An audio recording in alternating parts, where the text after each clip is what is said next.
seem relatively divorced from what we're doing down on the main site. It's an opportunity while we've got a really talented, energetic, youthful set of volunteers to test a wild, speculative idea that some mad field archaeologist had, who shall remain nameless, wearing a blue anorak. When we started surveying the Roman fort, which you can all see there against the skyline there, wonderful Roman fort. If you haven't been up there, do. Be stupid not to while you're up here. We did a very detailed survey of it, and as well, I'm not going to go into the complexities of the Roman fort now, but around the Roman fort on that slope going to the left, all around there is a vicus. That's a civilian village associated with people living in the fort. These are the civilians who live outside. They're not the troops live inside. When they're on the inside of the fort, they're on duty, they're working, they get all their recreation and buy things, sell things, get drunk, go and meet local girls, all that sort of thing. They do that in that area outside the fort, they don't do it inside the fort. So there's quite a complex of things around this fort, not just the fort itself. And as part of that survey, we extended it all the way down here, because there are lots of lumps and bumps in this field that we're standing in. And maybe tomorrow have a look at my LiDAR plot, so you can see it's actually covered in little paddocks and yards and the remains of structures in this field. And a lot of them are associated with the building you see standing there, of which part of it is a basel, one of these 16th century farmhouses where people live above and they keep animals below, and it's been extended over the years. We've got evidence of lots of buildings which predate that in this area around here, even though it might not look empty, believe me, it isn't. But the end result of all that work is that there's an area within which there is nothing.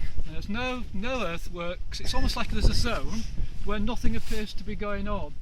And with a lot of Roman forts, there is always a debate about whether they have parade grounds associated with the fort for the troops to practice on, to train on, that sort of thing.